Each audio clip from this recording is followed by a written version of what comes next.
Now we can go to the let's say the 5 questions where you have 1 minute. So pay attention, not too long, keep it concise. What is, in your opinion, the single best blind spot enterprises have when it comes to AI governance today?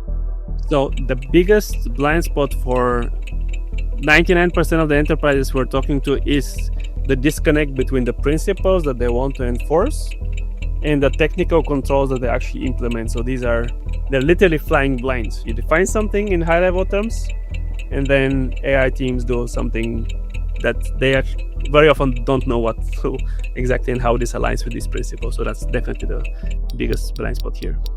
Okay. If you had to bet on one standard or framework becoming the global language of AI governance, which one and why? Definitely the Code of Practice, Chapter 3. So the Code of Practice is the pre-approved guidelines for compliance against the EU AI Act for general purpose models. And it clearly states this is not about paperwork. It's focused on evaluations, science-driven, focusing on state-of-the-art and future-proof. So I would definitely put this as the tone for what AI governance should look like. Okay. And how should companies balance AI performance versus compliance when the two are conflicting? That's common trade-offs, and the answer is very simple. So pick the best performing compliance solution. So compliance is a hard rule, non-negotiable. So that gives you you cut out those solutions from the universe of solutions you would use. And then performance is optimization. You want to pick the best, the best of the best. So that's what you optimize for. Okay. And in your opinion, what will be the biggest AI governance scandal what we will see maybe in the next 2 to 3 years? It's probably a little bit up front, but 2 years. I think actually it's very easy to answer this because there will definitely be a lot of scandals, especially on the high-risk domains where there would be lawsuits, and we are already seeing some of these in a mild way. I expect much bigger massive AI, let's say, accidents happening, given that it's a Wild West. But definitely the biggest governance scandal would be at the level of something around national security, because even the EU AI Act does not apply for those use cases. So that's an exemption.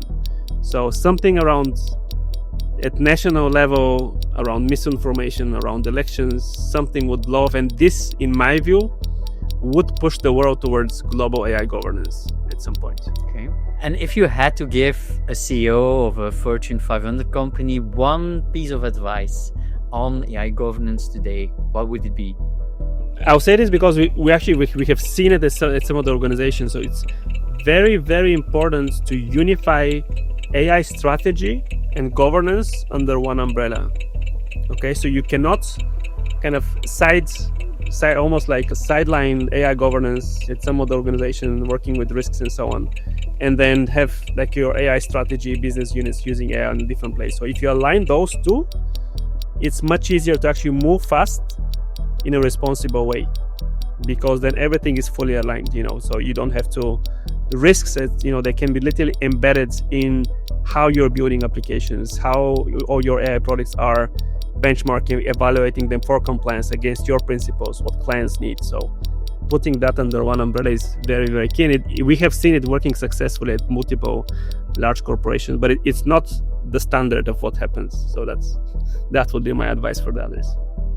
And I have one that I just created myself, not one that I shared with you, but do you think that there is today a too big disconnect between data governance and AI governance? I think they do touch on different things, because AI governance really moves towards the models, the systems. So because again, even though AI is data driven, a lot of the properties and requirements you expect of the systems, you cannot check at the data level.